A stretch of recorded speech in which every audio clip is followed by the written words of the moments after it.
All right, how's it going, folks? Today I'm joined by Andrew Napieralski. Andrew is a veteran police officer with 15 years of police experience. Right now he's a sergeant serving as assistant team leader on a full-time SWAT team. In addition to his 9 years of SWAT experience, he has experience as a defensive tactics instructor and a marksmanship instructor as well too. Last but not least, he's a Gracie Humaita Black Belt, receiving his Black Belt last June 2022 here in the area. Today I asked him to come on to talk about the significance of Jiu Jitsu training for first responders and law enforcement personnel.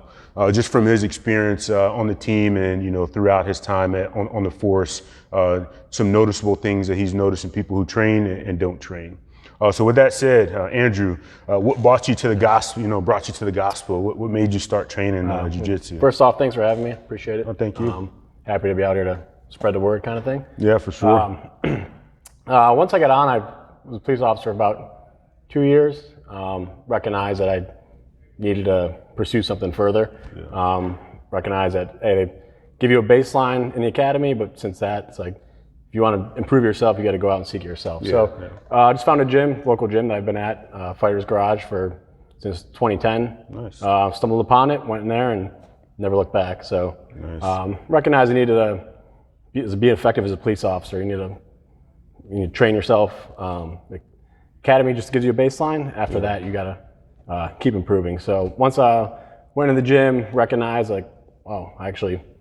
what you think you know, or I put on a uniform and put on a gun, and you're trained, you're certified, you're good to go. And you get out there like, man, I need to learn something. Yeah. So you recognize more importantly, I think first time everyone walks into jiu-jitsu, you learn more so what you don't know. Yep, exactly. Like, wow, okay, cool. I thought I'd have an answer for that. Or I work out, you're strong, you're fit, but someone gets on top of you, utilize a little technique. Whole different ball game. You're like, okay, I need to learn this. What do I need to do? So start pursuing it and kept training. So. Did you wrestle or anything growing up? Or no wrestling. Just basic sports, playing baseball and pick up football and the usual street hockey and stuff. And right on. Always athletic, always doing something. Yeah. Running track in high school and stuff. But wasn't until, unfortunately, I wish I would have. Like everybody says, I wish it would have started 20 years ago. I wish I would have wrestled. I wish I would have started doing jiu-jitsu. But unfortunately, I got into it later in life. So, but happy I did. Wish I would have started sooner, but yeah, the best time to start jiu-jitsu was 5 years old and now, right? Yeah. So with that being said, have you noticed personally any difference in your decision making when you're out operating from training jiu-jitsu? Like prior to training jiu-jitsu, after, did you notice maybe more calm or anything in decision making? Definitely through jiu-jitsu. I mean, everyone says it a lot, but it's problem solving under stress, which you're doing all the time. Every time you're out there, you're training. You're rolling, you're in difficult positions, especially when you're coming up and you're always getting smashed, you're always on the bottom. You're figuring it out. Everyone's better than you when you're walking in the gym initially, so you're learning. You have to have an open mind, and what you initially walk into, or you're panicking, you might have a panic response initially through training and through time on the mats and hours and learning that technique and drilling it and putting yourself in those difficult situations and building up the confidence to escape. And then obtain a better position, you're training your brain to problem solve under those stress situations, and I think that translates directly to everything in life, but especially police work. You never know what you're going to get, especially when you're out in the street as a patrol officer, or even now as a working on SWAT. You're always solving problems. Everything is looking in front of you. It's being a police officer, you're a problem solver. People are looking to solve their problems. You're trying to figure out a means to an end to that situation and do it safely. So being able to slow down stressful moments in time where your elevated heart rate might be up, or you're thinking through something real quick, but through jiu-jitsu, I think it's helped me process things, kind of slow down, take a moment, like let it settle, but you can think through it. You're not going to make before you go into action, a rash decision of do something that's based out of an untrained response kind of thing. Yeah, no two situations are the same. You may have some similarities in how it's flowing, but there's always small things that are different in situations. So you can't apply like a textbook approach to everything. No, and through jiu-jitsu, one of the main things is it helps you cycle through problems, kind of flow through something, or you have an intended goal, which, okay, I think this is what's going to happen. This is what I think the outcome's going to be.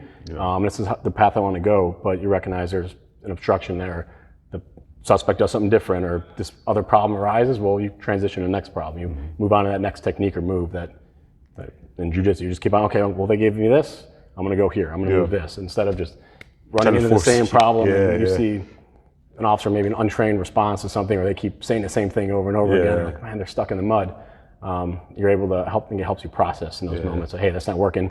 Let's pivot. Let's go to something else. That's like the white belt response is just aggression 100% all the time. Just keep pushing until you're into a submission. So I know your team trains a lot. You guys spend a lot of time on the mats, but have you identified any key characteristics in your team, the other guys that train versus people that who don't train?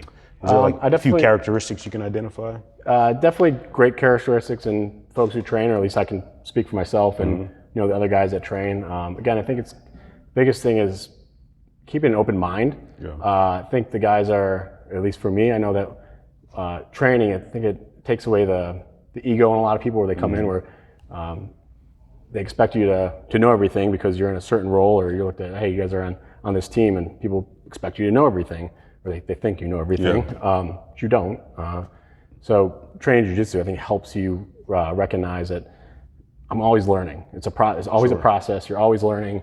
Even when you get to a certain level, you know a lot about something, but someone else is going to come in and show you a new I never thought about it that way. So for me, definitely keeps an open mind. I think it translates to a lot of other guys that train as well. They can be more open to change. They're more open to accepting something new and trying out something new, because there's not always one answer to something. It's always evolving. The world of tactics is always evolving as well. I think it's a good culture we have on the team where you have to change. You can't, the techniques they did in the 80s, 90s, 2000s, even 2 years ago, laws change, we have to adapt. We have to change with it. Certain things we can't do anymore that was okay to do 5 years ago, or we determined, hey man, that was unsafe. We got lucky. We did that for a while, but we need to pivot. We need to change. I think the culture that's been built on the team definitely helps that change, and the guys keep an open mind to being able to pivot and change. Also, I think the culture we built as well, and translates to Jiu-Jitsu, is that there's not always one answer to something, kind of just said, but it's like we're open to, even as a team leader, open to guys coming up with ideas. Like, I don't know everything. I'm still learning. I'm always learning. So it's like you embrace that mindset of, hey, you might have gotten to a level, or cool, I got your black belt. I feel like, oh my God, I'm not there. I don't know everything. Like people look at me like I'm supposed to know the answers. I'm like, I don't. If you don't feel like that, and I question you being a black belt. This is scary. This is insane. I'm not there yet.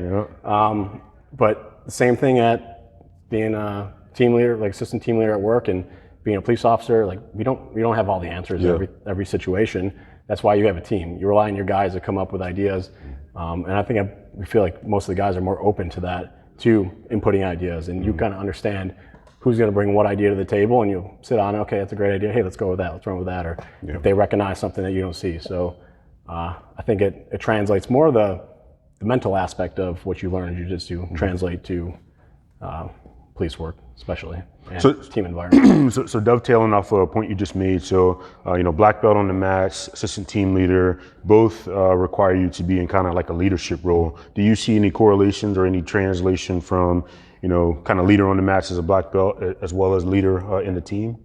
Yeah, I think I think it helps you keep an open mind to being open to trying new things, training, and like just getting a read for the guys, of seeing what you get a feel for people. Even when you're on a mat, so you kind of get a vibe of the response that someone's giving you, or how they're pushing, or how they even learn. You recognize, hey, that guy's excelling at that, or they're learning this technique better, or they're adapting to something quicker. Okay, cool, we can move on to this, or they get it. I think you kind of learn a way to teach, which directly translates into working in a team and seeing as a team leader. You kind of get a more of a vibe of your guys and what's going on. Just again, keep an open mind to them coming to you, which I think is critical for sure in a team like that. 'Cause it's a back and forth, and you have to be open to receive that information as well. Absolutely, no, for sure. If you had to pinpoint one thing or one characteristic out of those who train, whether it be your team or anybody in law enforcement or first responders that train, what would it be? Like one beneficial part of training jiu-jitsu? There's a lot. I think it's hard to say. I feel like I keep saying the same thing. It's just it's their just the lack of an ego, or there's humility. Humility. There's lack of arrogance, or they understand that they're not always the best person in the room. Yeah. Even though they might be. Yeah. But they're probably not going to say that. They're not going to come in. Yeah, everyone's pretty humble about it.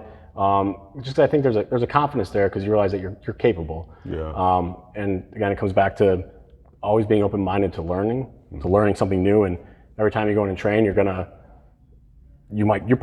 fail a lot that day. Yeah. But you're gonna learn. You're gonna accept it. And you're, okay, cool. I need to improve that. So you're constantly improving your life. So I think that's like there's a mindset piece to it where always looking to improve, and I think that just opens you up to being more accepted to people. And kind of more likable characteristic, I guess.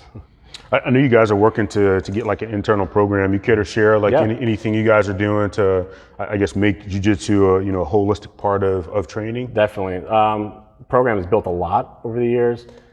Kelly has been pivotal in kind of influencing that, which is great. So a lot of Kelly's guys, so Eric and Tim, have been influenced by Kelly early on and brought Kelly into some of the other teams we've been on in the department, and bringing him actually as an outside influence, not just only for jiu-jitsu stuff, but his mentorship about leadership, his experiences in the Marine Corps, in running a business and life. He's done a good job of tying in kind of an outside influence and bringing it all together and then relaying it back to jiu-jitsu. So we've adopted even just stuff on the teams with us of doing TDGs and other stuff in the Marine Corps, and kind of having everyone's an informal leader as it is, but really pushing that forward and working on commander's intent and getting guys up to speed as a whole, where we know everyone's on the same level.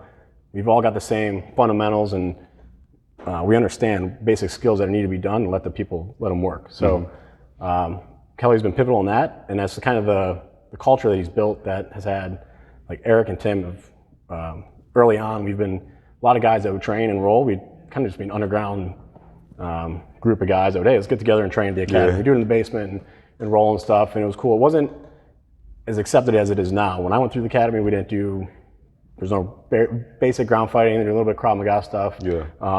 Some other state DCJS certifications that were kind of BS that, we're doing pressure points. And more like it's still there. Stuff.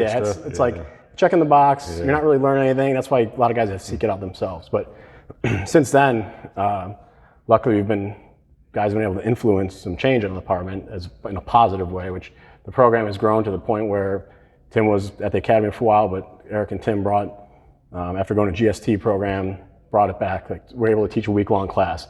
Nice. That eventually grew into being developed into the whole recruit class now.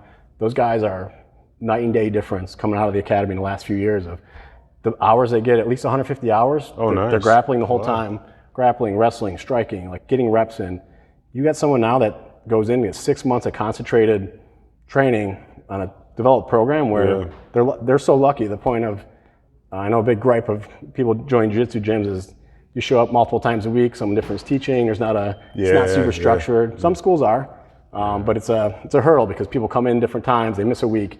There, you get recruits, they're coming in, we get them every day. So they're there for 6 months, they're training from nothing to being proficient and learning how to control somebody. And that's my biggest takeaway, that if anybody asks, what's great about jiu-jitsu for law enforcement, if you don't know how to control a subject, being confident and being if you don't know how to control somebody, you're ineffective as a police officer. For sure. You need to safely be able to control somebody. It's safer for yourself, it's safer for them. So the program that's been built and developed, and the academy's pushed it through, and there's a lot of great resources there right now, between Eric, Tim, a bunch of other big brothers, gym affiliates that we got multiple black belts on the department now, brown belts, purple belts.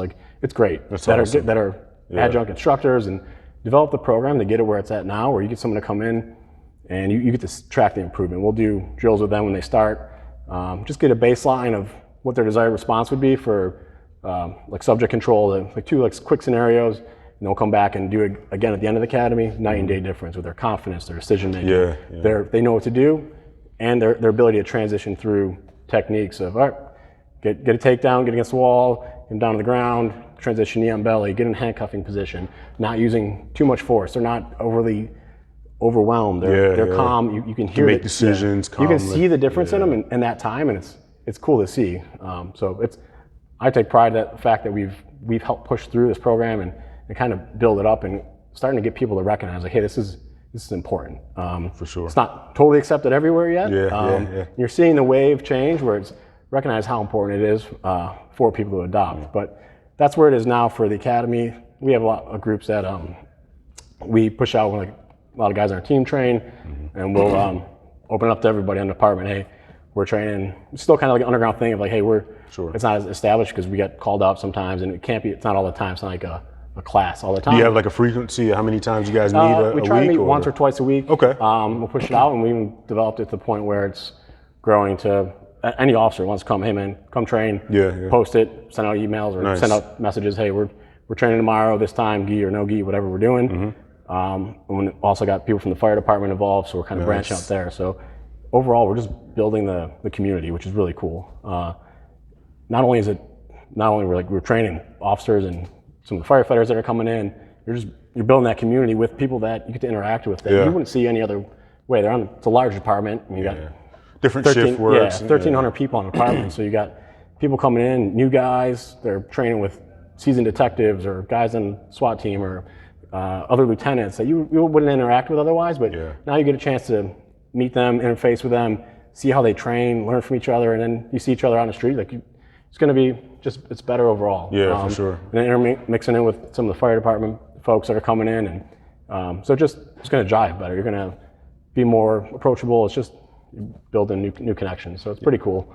So that's what we've built there, and we're trying to keep that going. And it's tough to have the instructors are overtaxed sometimes. So for a while we had a program going where we had 3 or 4 days a week routine officers coming in, adjusting their schedules, being able to train. But the instructors are getting tapped now because they got so much stuff going on in the academy.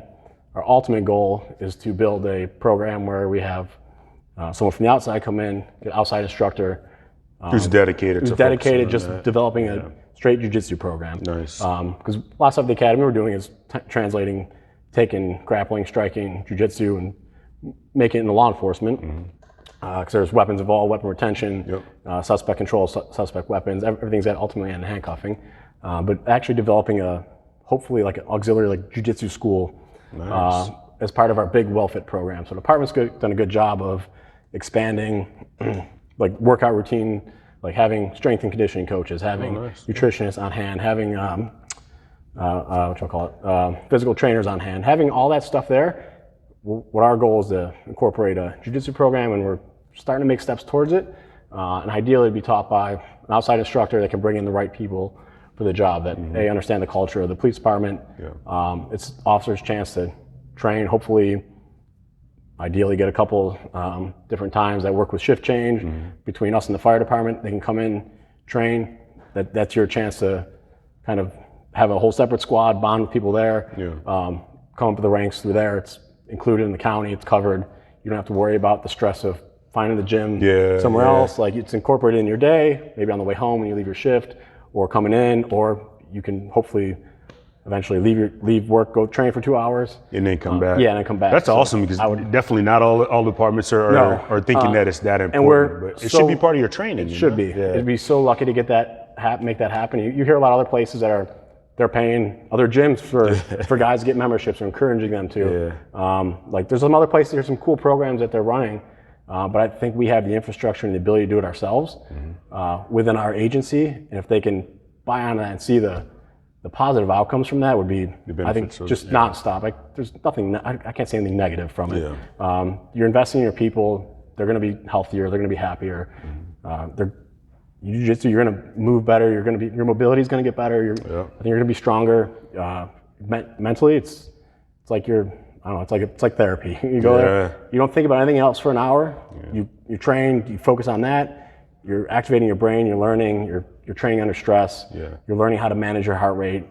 Think through problems. Like, it's great. That's the qualitative piece that nobody can, you can't quantify, like the mental aspect of getting on the mats. Like, I can have the worst day, but when I come in, step on the mats, I always leave off with a smile on my face. Whether I get wrecked on the mats, I'm still leaving off with a smile on my face because I have, released forgot all the stress off the mats, released all of that, and definitely feeling better off.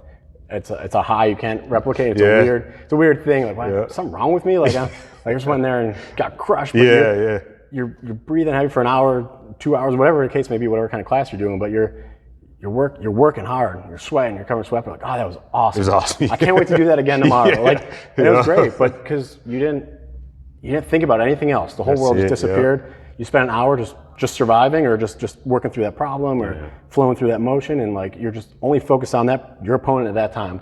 I don't think there's nothing else you can do that really pushes yourself. Maybe there is, but to pushes yourself to that limit where if you go set off to do a HIIT workout, or you're doing some intense workout, or going through a routine, like you're eventually going to stop or tailor it down. When you're going with somebody else, you can't. They're choosing that opponent or your partner is sometimes going to dictate the tempo and the speed and the timing and the force that you got to go at. So you got to keep. You might have to match it or suffer the consequences. Yeah, exactly. And depending on your training partners, obviously, but that's something that's nothing like it. You can't replicate that cardio. I don't think you push yourself enough to get to that level, and then you also recognize that you're able to push yourself beyond what you think you're capable of. Because you're not controlling it. It's not not like a set where I can re-rack the weights, take it off. No, if you re-rack on the mats, man, you may not be able to get the weights back. But you also learn, and that changes over time. When you're new, what your breaking point was before. Like oh my God, I'm overwhelmed. I can't handle this. And slowly it'll get more, and you're not going to tap the pressure. You're not going to realize something is, this is uncomfortable. But I'm not hurt. I can survive. Yeah, exactly. And that translates directly in the real world, especially in law enforcement, where you're in a stressful situation. Oh my God, it's okay. Instead of getting overwhelmed, having an untrained response from I'm overwhelmed. You can work through the problem. Okay, I've been here before. It's not that bad. I can get through this. I can think through the situation that you're in. So I think that's important. Throwing a curveball at you. What's your favorite submission? Just thinking through problem solving and being overwhelmed in the match. I got a favorite submission. What's yours? I'm always looking for Kimuras or straight shoulder locks. Nice. So I'm always looking for typically. Okay. Right on. Or not looking for. I find them a lot. Yeah. You just happen to be in that position a lot, right? Yeah. I started attacking legs a lot more after. I spent 2 years training at elite team in Monterey. Shout out to Mark out there. And everybody was attacking legs, man. I had a basic leg lock game. Can get in these situations, but the transitions there were phenomenal. I was like, man, I got to catch up, or I'm going to be way behind. So inevitably, for the last 2-3 years, man, I just been legs. Transition. That's where. Next step for me is dive into more of the leg. Yeah, for sure. Yeah, becoming a student of jiu-jitsu has been fun for me. Just kind of dovetailing off into different positions, tying in different transitions, different focus points. So that's been fun. When I got my black belt, man, like you said, I was just kind of like, man, wow, I don't know anything. I feel like there's so much more to gain. It's overwhelming. Yeah, for sure.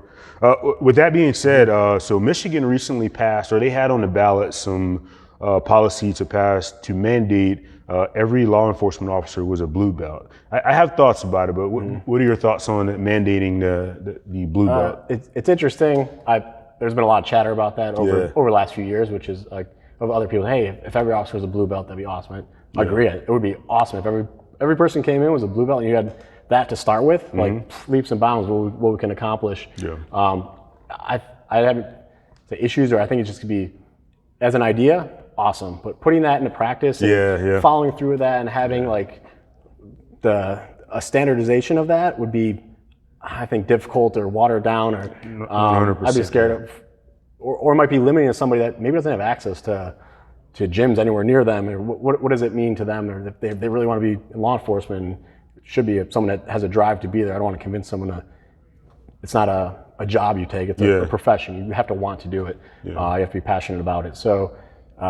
In theory, great idea. I think in practice it would have some shortcomings. But that being said, I think the idea of it is great, of changing the culture as a whole. Like kind of what we're trying to do is change the culture, get people's mindset to want to train. It's important to be training all the time and constantly trying to improve yourself. And if you have people that are coming in, I think it's a desirable trait. If you've got guys a lot of people coming to the department as blue belts show they've been dedicated to something. They're driven. They got some discipline. They're willing to improve themselves. Like, that's awesome. That's a perfect person you want to join the department. I think that's great. Yeah. But changing the culture as a whole, recognizing that training needs to be continual, is, I think, getting people on the department and pushing them to get their blue belt. And hopefully, once you get there, you're not going to stop or quit. That's kind of like the thought I had behind it. So you're mandating a blue belt, but what happens, every officer, attains a blue belt. We talked about it. You're constantly evolving. Jiu-Jitsu is evolving, like grappling is evolving, techniques you can use in law enforcement is evolving. So if you attain a blue belt like 8 years ago, but you haven't done anything since then, like what's the point? So I think it's a great, in theory, but I think it should be almost flopped to, hey, once you get here, like we're striving to never stop training. Never stop training. A frequency of training. It needs to be the same. As we recognize that in tactics and anything else is a lot of training all at once isn't great, but a little bit of training throughout all the time. A little bit of training all the time, guys are overall going to be better. And that's been a shortcoming in law enforcement where they'll a lot up front, or you do, hey, they're going to train this for 4 hours once a year. It's your certification. It's like that's not. They're not going to be proficient in that. Like that's a shortcoming. I think it needs to be a consistent thing. And once a lot of command staff and other departments or throughout law enforcement in general recognize, like, hey, we got to change the training model of law enforcement in general. It's got to be continuous. It's got to be routine. We're lucky enough on a team. I mean, we have training standards we have to adhere to. But you recognize doing the reps, like just like mat time, drilling something, training it, doing the reps, doing room clearing reps, doing entries, shooting, breaking everything down to the fundamentals is what's important because that's ingrained in you. So learning, just even shooting, like it's a lot of work. For sure. It's hard to get proficient in it, but through time and dedication and working through the fundamentals, working through everything, you're gonna improve. You're gonna see that improvement. Same as jiu-jitsu. So it's like if you stick to it, I can go to a seminar and you can go to any major person seminar, like the seminar we had here a couple weeks ago, and I can go to that was awesome. But if you don't come back and practice it or train it, all those moves you'll learn, you're not going to be able to apply that 6 months down the road or 2 years later on the road. And that's what some departments ask people to do. Hey, we trained them in that. Checking the box. 8 years ago. You want that guy under stress to employ that? That's absurd. That's almost negligent. So I think that's what's so important. That training needs to be continual, and just they don't have to do anything crazy. Just learn the basics, learn fundamentals, learn posture, base, how to work an angle, how to control work and moving your body. That's it. You learn basic control, how to use leverage, especially with our department's got a big push for hiring, have a goal for hiring a certain amount of women by a certain year. So we're bringing a lot of women on the department. They need to be training. They're going to go against a lot of bigger opponents. They're going to be stronger than them, intoxicated on drugs. So they're going to be outsized and outmatched.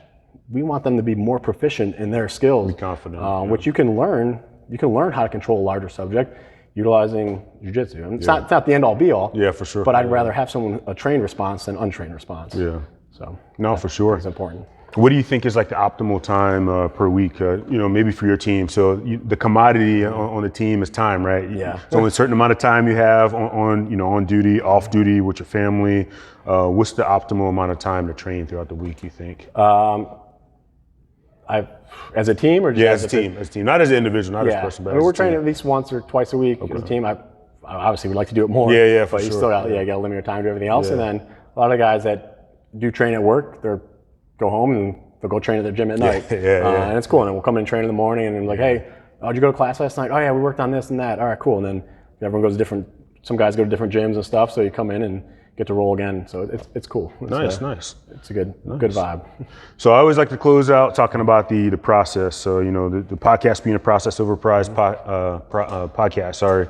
What has been the most rewarding or fulfilling part of the process of either training jiu-jitsu or jiu-jitsu in the law enforcement organization? I think it's some stuff we touched on earlier, just the constantly learning, just keeping that open mind. I'm going to constantly evolve. And when I initially walked in and like, oh man, you're getting like, I'm never going to be that good. Or you see people that are like, you look up to and admire, and then before you know it, one day you're keeping up with them, and before you know it, a few years later, you're not tapping to them anymore, and you're constantly evolving. And it's just, I've never stopped learning, and I love that mindset of it, and it keeps me coming back because take a couple steps forward, I'm doing great, and then you just get knocked down again, like, oh, okay.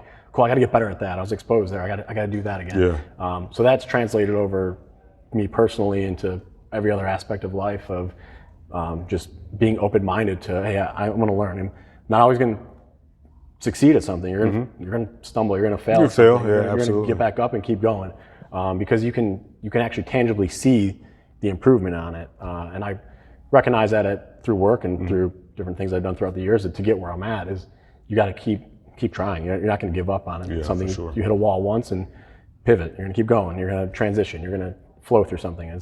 So I think it's important to have that aspect of it and just that decision making under stress. And you recognize it even when at work and you review some of our body cam footage and be impressed. Some people probably watching, oh, they're really calm for what they're doing. Yeah. They're going through this search warrant or whatever the case may be, and like it's not what people see on TV or movies where everyone's screaming and yelling and out of control. Everyone's calm. We're talking through the problem. This is happening. That's there, and it's cool to see. That's awesome. So. Yeah.